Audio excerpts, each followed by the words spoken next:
नमस्कार दोस्तों, स्वागत है आप सभी का हमारे YouTube चैनल देव जी के ट्रिक में। तो दोस्तों हम लोग यहाँ पर डेली की तरह यहाँ पर हिंदी का एक फुल टेस्ट लगाएंगे, जहाँ पर आपके पूरे 50 क्वेश्चन हैं, जो कि आपका गद्य और आपका पद अर्थात यहाँ पर साहित्य और सामान्य दोनों हिंदी को यहाँ पर मिक्स किया गया है, जो कि आपकी घटना चक्र बुक से आपसे ली गई हिंदी, जो कि बहुत ही महत्वपूर्ण आपके क्वेश्चन यहाँ पर हैं। तो चलते हैं यहाँ पर स्टार्ट करते हैं। अगर आप नए हैं तो हमारे चैनल से जुड़ सकते हैं और आप यहाँ पर डेली हिंदी का प्रैक्टिस सेट लगा सकते हैं, जो कि आपका संपूर्ण हिंदी का टेस्ट होता है। हमने प्लेलिस्ट बना दिया है, तो प्लेलिस्ट में जाकर देख सकते हैं। वहाँ पर आपको हिंदी के पूरे वीडियो वहाँ पर आपको मिल जाएंगे, जो कि संपूर्ण हिंदी अर्थात पूरे 50 क्वेश्चनों का टेस्ट है। तो चलते हैं यहाँ पर आपसे कह रहा है कि दिए गए गद्यांश को पढ़कर उससे उचित विकल्प का चयन कीजिए, जो कि आपके प्रश्न संख्या आपके कितने 151 से 158 तक आपके दिए हैं। तो यहाँ पर हम आपको बता दें कि गद्यांश को सॉल्व कैसे करते हैं। हमने हर एक वीडियो में बता देते हैं कि कैसे सॉल्व करना है। तो सर्वप्रथम आपको कैसे करना है, आपको यहाँ पर क्वेश्चन पढ़ लेना है। क्वेश्चन पढ़ने के बाद जैसे ही क्वेश्चन पढ़ेंगे तो आपके दिमाग में एक इमेज बन जाएगी कि नहीं ये क्वेश्चन हमने पढ़ा था, और जैसे ही यहाँ पर पैराग्राफ पढ़ेंगे तो वो चीज़ को आपको हाईलाइट होकर दिखने लगेगा, अर्थात वहीं पर आपका आंसर मिल जाएगा। तो आपका सबसे अच्छा तरीका होता है कि आप सबसे पहले वहाँ पर क्वेश्चन को पढ़िए, ठीक है। क्वेश्चन पढ़ने के बाद ही आप पैराग्राफ पढ़िए। तो यहाँ पर बच्चों का कहना होता है कि सर पैराग्राफ तो हम पढ़ लेंगे, आप आंसर बस बता दिया करिए, हम वहाँ पर सर्च कर लेंगे। और इस जो PDF है, इस PDF को हमारे टेलीग्राम से डाउनलोड भी कर सकते हैं। हम यहाँ पर डेली की तरह आप डालने लगे हैं इसको PDF को अपने टेलीग्राम पे। तो चलते हैं यहाँ पर 151 का जवाब क्या हो जाएगा। तो 151 का सही जवाब हो जाएगा बी नंबर, अर्थात बुराइयों और कठिनाइयों की ओर। इसका जो गद्यांश का अंधकार शब्द दिया है वो संकेत करता है बुराइयों और कठिनाइयों की ओर, अर्थात इसको जब पढ़ोगे गद्यांश तो आपको आंसर मिल जाएगा। सेकंड कह रहा है लेखक ने किसे सबसे बड़ा पाप कहा है। तो सबसे बड़ा पाप किसे कहा है, तो यहाँ पर डी नंबर हो जाएगा आपका, अंधकार को स्वीकार कर लेना, ठीक है ना। नेक्स्ट क्वेश्चन आपसे कह रहा है जब व्यक्ति स्वयं के प्रति किए गए अन्याय शोषण के विरुद्ध आवाज नहीं उठाता है तो उसे क्या कहते हैं। 153 का जवाब आपका हो जाएगा यहाँ पर ए नंबर, ठीक है। इससे दूसरों के प्रति अन्याय शोषण को बढ़ावा मिलता है, ए नंबर आपका सही किया जाएगा। नेक्स्ट आपसे कह रहा है कि अंधकार का निषेध किस ओर संकेत करता है। तो किस ओर संकेत करता है, 154 का आपका डी नंबर हो जाएगा। यह मानना है कि समाज में अन्याय शोषण बुराइयां नहीं है, ठीक है ना। और 155 नंबर से कह रहा है कि इस गद्यांश का मुख्य उद्देश्य क्या है। तो इस गद्यांश का जो मुख्य होगा, इसका बी नंबर आपका हो जाएगा, अन्याय और बुराइयों को दूर करने के लिए प्रेरित करना होता है। 156 में आते हैं। तो 156 में कह रहा है इस गद्यांश में उपक्रम का अर्थ क्या है। तो इसमें जो उपक्रम का अर्थ हो जाएंगे तो आपके यहाँ पर हो जाएगा, जो कि डी नंबर आपका दिया है, व्यवसाय और कार्य, ठीक है। 156 का हो जाएगा डी नंबर। नेक्स्ट कह रहा है जीवन में बहुत अंधकार है, रेखांकित अंश में कौन सा कारक है। तो यहाँ पर जो हो जाएगा अधिकरण कारक, अधिकरण कारक अर्थात यहाँ पर आपका बी नंबर हो जाएगा, ठीक है। और 158 आपसे यहाँ पर कह रहा है कि आपको खाली स्थान बनना है कि और अंधकार की भांति अशुभ और अनीति है, वाक्य में निपात है, अर्थात यहाँ पर आपका क्या भरा जाएगा। तो 158 का हो जाएगा ए नंबर ही, ठीक है। ही और अंधकार ही यहाँ पर ही के अकॉर्डिंग यहाँ पर ही भर दिया जाएगा। तो अब आपने यहाँ पर पढ़ा जो 58 आपके अर्थात 8 क्वेश्चन ऐसे थे जो आपके गद्यांश से थे, ठीक है। लेकिन अब आपका शुरू होता है आपका ग्रामर पोर्शन, ठीक है। तो ग्रामर पोर्शन में आपसे क्वेश्चन कह रहा है कि निम्नलिखित में से यौगिक शब्द की पहचान करें। यौगिक शब्द की पहचान करना है भाई। तो यहाँ पर देखिए यौगिक क्या होता है। तो यौगिक क्या होता है कि अलग अलग खंडों के सार्थक अर्थ भी निकलना चाहिए, अर्थात यहाँ पर आपका जवाब हो जाएगा डी नंबर, ठीक है। डी नंबर अर्थात कक्षाध्यापक। इसे जब तोड़ेंगे तो बनेगा कक्षा धन अध्यापक, कक्षा धन अध्यापक, अर्थात कक्षा का भी मतलब निकलेगा और अध्यापक का भी अर्थ निकलेगा। और जब ऐसे अर्थ निकलते हैं तो उसको बोलते हैं यौगिक शब्द, ठीक है। यौगिक और दोनों ही आपके सार्थक होंगे। नेक्स्ट कह रहा है निस्सहाय में प्रयुक्त उपसर्ग बताइए। निस्सहाय में उपसर्ग बताना है तो हो जाएगा निह, क्या हो जाएगा, निह सहाय, अर्थात आपका यहाँ पर जो संधि लगी है वो संधि आपकी विसर्ग संधि है, और यहाँ पर जो उपसर्ग निकलेगा आपका निकलेगा ए नंबर, अर्थात निह सहाय, ठीक है। चलिए नेक्स्ट क्वेश्चन आपसे कह रहा है अशिष्टता शब्द में कौन सी संज्ञा है। अशिष्टता, अशिष्टता में आपको कैसा वर्ड लग रहा होगा, भाव, गुण, दशा आदि का जब ज्ञान हो या बोध कराया जाए वहाँ पर आपका होता है भाववाचक संज्ञा, अर्थात आपका बी नंबर हो जाएगा। अशिष्टता में आपका भाववाचक संज्ञा है। पहचान क्या होती है कि भाव, गुण, दशा का अगर वर्णन करता है वहाँ पर आपका क्या हो जाएगी, भाववाचक संज्ञा हो जाएगी। अगर फ्रेंड्स आपको अच्छा लग रहा है तो प्लीज़ वीडियो को लाइक भी कर दीजिए और हो सके तो दोस्तों के शेयर भी कर दीजिए। तो यहाँ पर आपसे दरोगा शब्द है। दरोगा शब्द कैसा है भाई, ये जो विदेशी है, लेकिन विदेशी के अंतर्गत कौन से शब्द में आता है, अर्थात फारसी में आता है या पुर्तगाली में आता है या अंग्रेजी में आता है या मंगोली में। तो दरोगा शब्द जो आता है ये आता है मंगोली में, अर्थात आपका डी नंबर हो जाएगा मंगोली। ठीक है ना। नेक्स्ट कह रहा है बिस्कुट कौन सा शब्द है, बिस्कुट, बिस्कुट आपका हो जाएगा पुर्तगाली, अर्थात यहाँ पर ए नंबर आपका हो जाएगा, बिस्कुट होता है पुर्तगाली। नेक्स्ट कह रहा है सातत्य अपूर्ण पक्ष है, सातत्य अपूर्ण पक्ष है, तो ये पक्ष आपका हो जाएगा सी नंबर, वह जा रहा है, वह जा रहा है। ठीक है ना, ये आपका सातत्य अपूर्ण पक्ष हो जाएगा। नेक्स्ट कह रहा है आपसे कि क्रिया के जिस रूप से वक्ता की मनः स्थिति का बोध होता है वह कहलाता है। तो क्रिया के जिस रूप से वक्ता की मनः स्थिति की बोध होता है उसे क्या कहते हैं, 165 का बी हो जाएगा, अर्थात वृत्त बोलते हैं, उसे वृत्ति बोलते हैं। क्या बोलते हैं, वृत्ति बोलते हैं। वृत्ति या कह सकते हैं कि क्रियार्थक कहलाता है। ठीक है, क्रिया अर्थात वहाँ पर क्रियार्थक हो सकता है। नेक्स्ट कह रहा है एकमुश्त का अंग्रेजी अनुवाद बताइए। एकमुश्त का जो अंग्रेजी अनुवाद होता है वो आपका क्या होता है लंप सम, मतलब लंप सम, मतलब आपका जवाब आपका हो जाएगा ए नंबर जो दिया है, लंप सम होता है आपका एकमुश्त। ठीक है। नेक्स्ट कह रहा है आपसे कि इस पुस्तक को देखो यह कितनी उपयोगी है, वाक्य में सर्वनाम का प्रकार बताइए।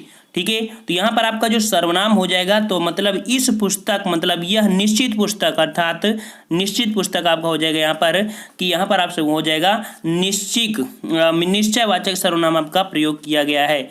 मतलब कि यह कह सकते हैं कि उस शब्द का प्रयोग जो वह शब्द है, या कह सकते हैं कि यह वह शब्द का जो प्रयोग होता है हमेशा आपको इस प्रकार के सर्वनाम में ही प्रयोग करते हैं। ठीक है ना।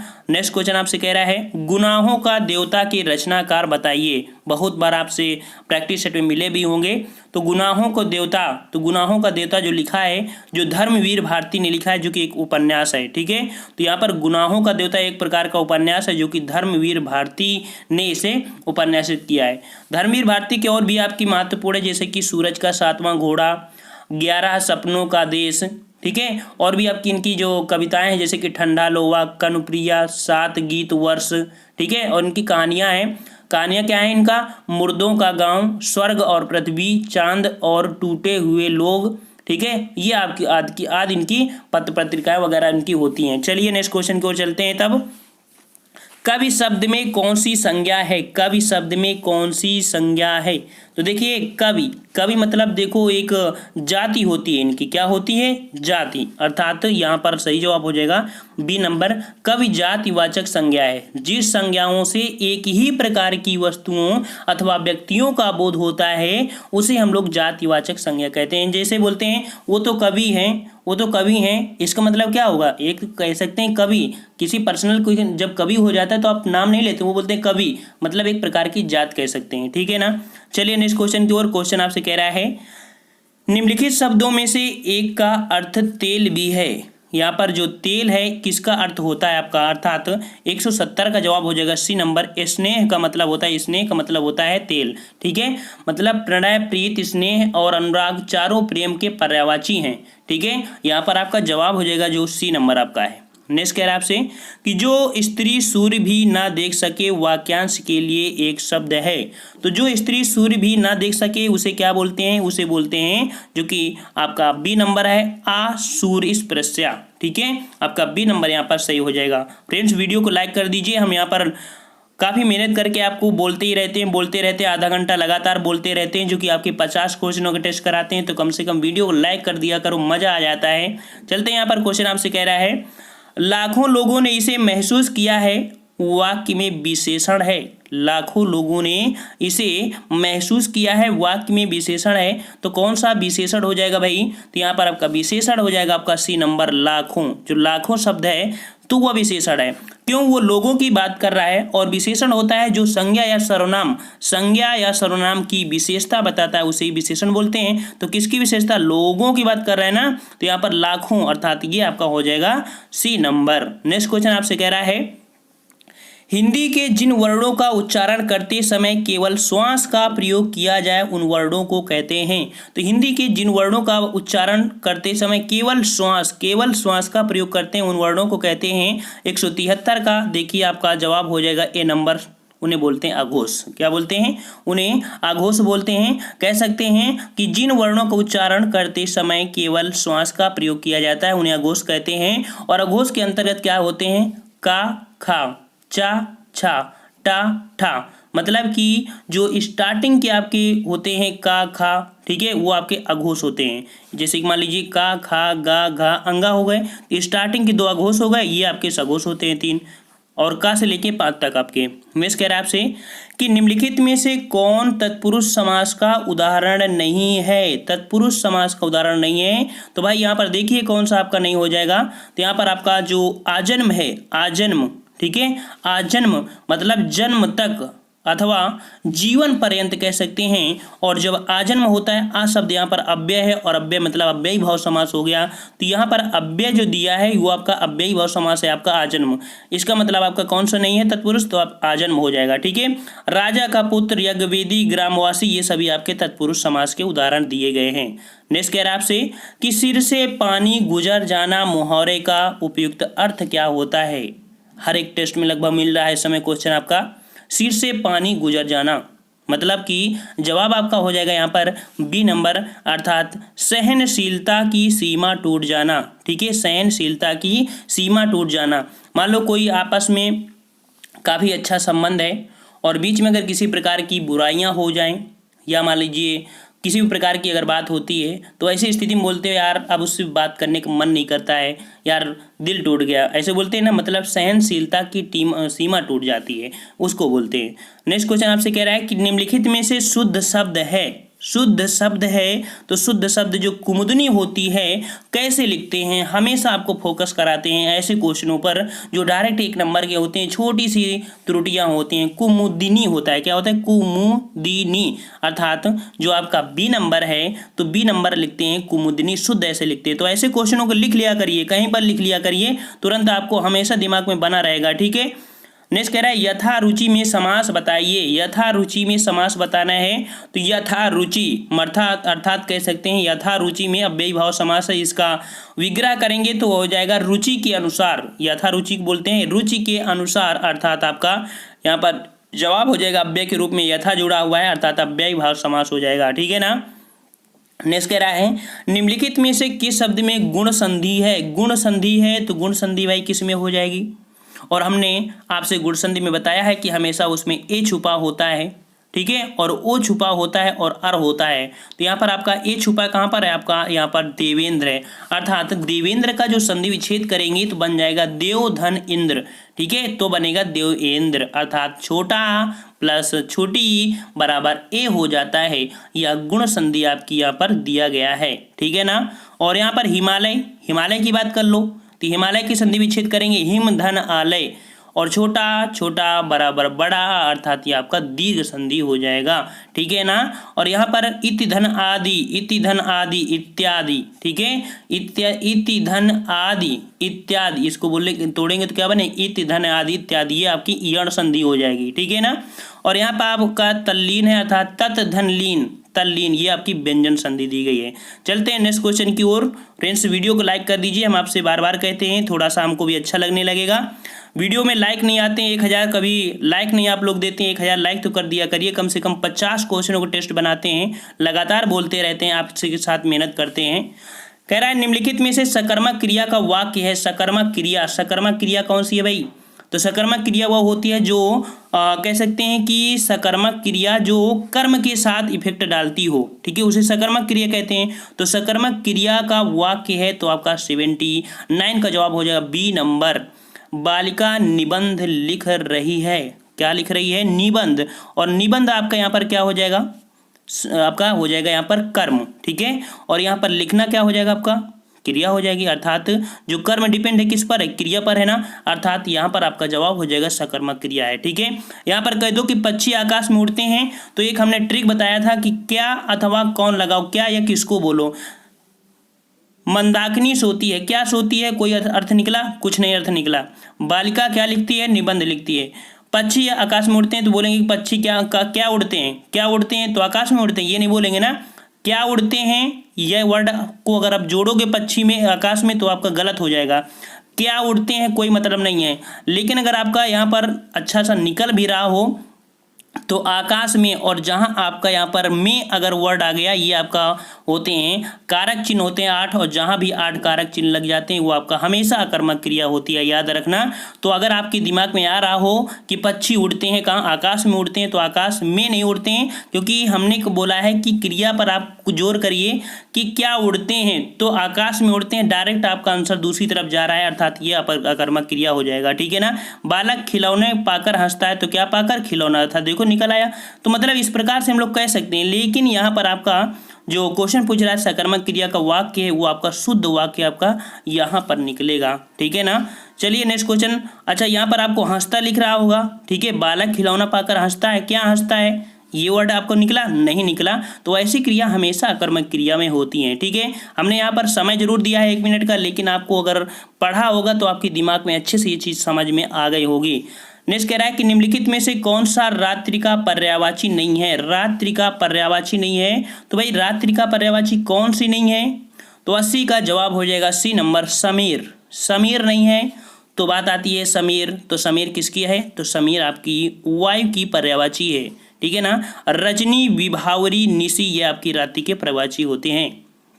नेक्स्ट कह रहा है निम्नलिखित में से कौन तत्सम शब्दों की जोड़ी नहीं है, अर्थात कोई ना कोई आपका गलती दिया है, यहाँ पर कौन सी गलती है देखना पड़ेगा। तो यहाँ पर देखो कर्म जो कि विद्या है, दद मतलब भात, अर्थात ये आपका गलत हो गया।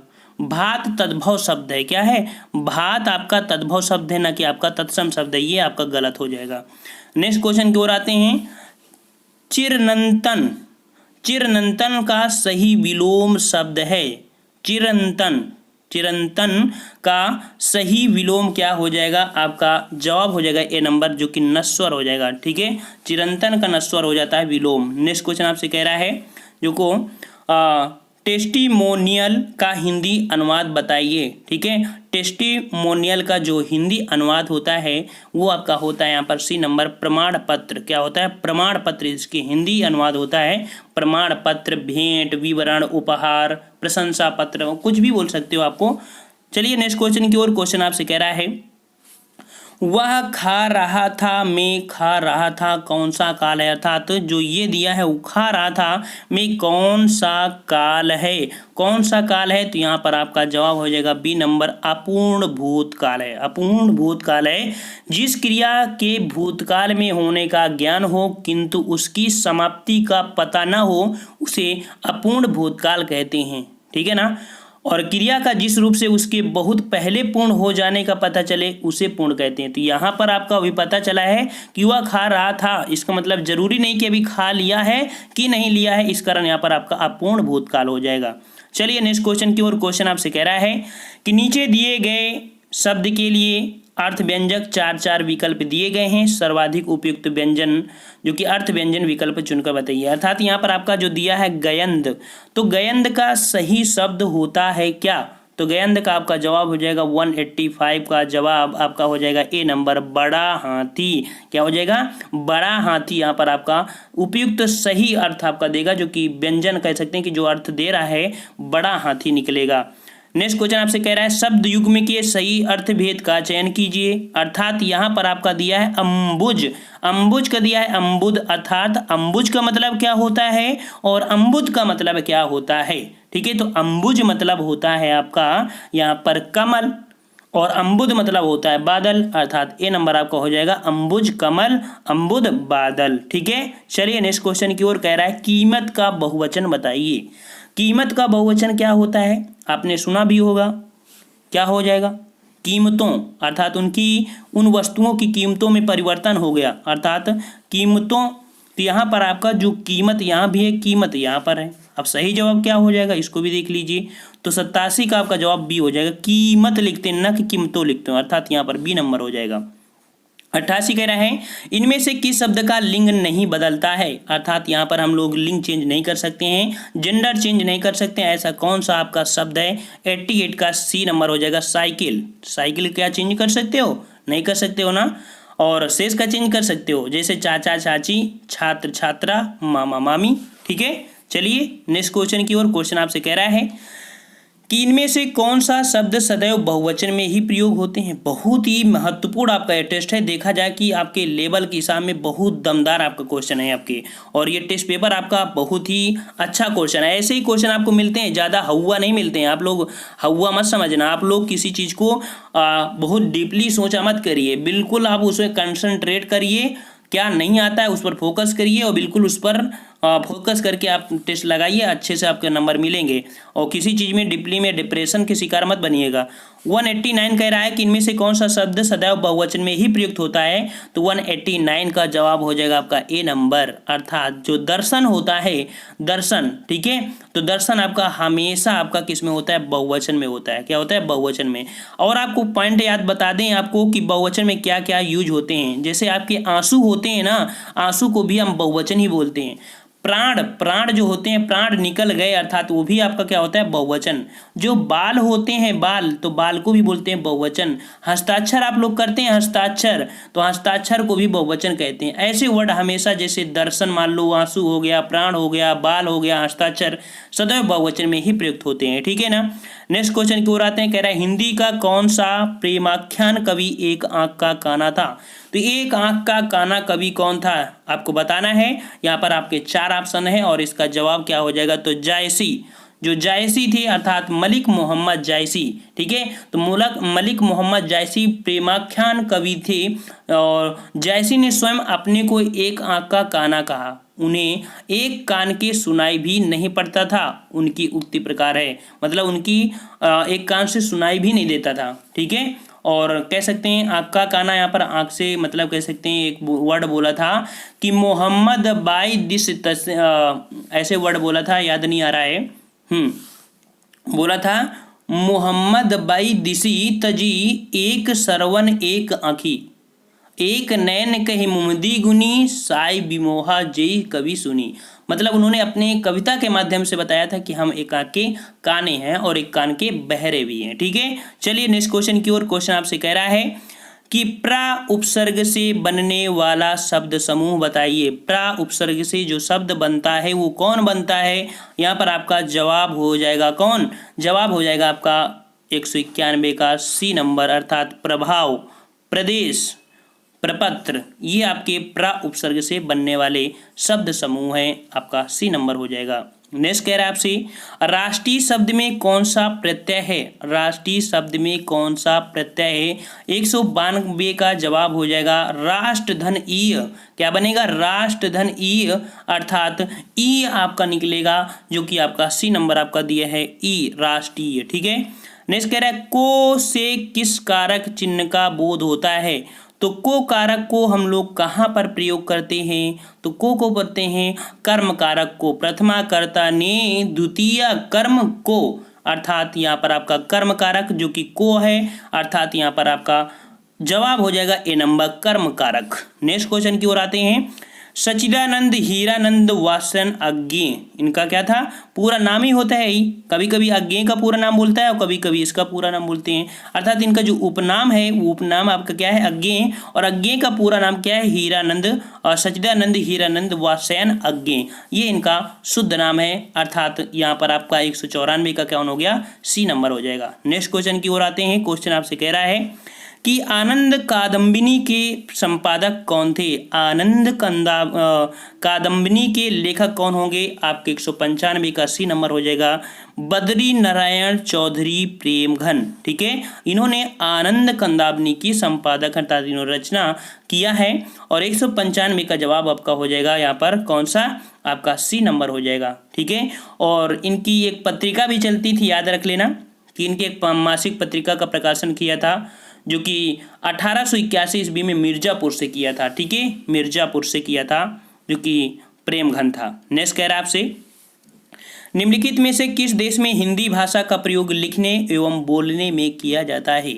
तो देखिए यहाँ पर लिखने में भी प्रयोग करते हैं हिंदी भाषा का और बोलने में भी प्रयोग करते हैं। ये देश आपका कौन सा है? तो ऑस्ट्रेलिया है, या दक्षिण अमेरिका है, या पाकिस्तान है, या मॉरिशस है। तो आप लोग गलती कर जाओगे, हमें पता है कि इसमें गलती कर जाओगे। आप लोग क्या सोचोगे? तो आपका 196 का जवाब क्या हो जाएगा? सही जवाब का हो जाएगा डी नंबर, मॉरिशस। क्या हो जाएगा? मॉरिशस। देखो पाकिस्तान उर्दू वाला है, बोलती हिंदी है लेकिन उर्दू आपके लिखित है, इसके अनुसार आपका हो जाएगा डी नंबर। मॉरिशस में जो करते हैं, बोलते भी है और लिखते भी हैं हिंदी, ठीक है ना। नेक्स्ट कह रहा है स्वर तथा व्यंजन क्या हैं? स्वर तथा व्यंजन क्या हैं? तो बस स्वर व्यंजन आपके होते हैं यहाँ पर एक 197 का हो जाएगा डी नंबर, जो कि आपकी ध्वनियाँ होती हैं। क्या है? आपकी एक प्रकार की ध्वनियाँ हैं।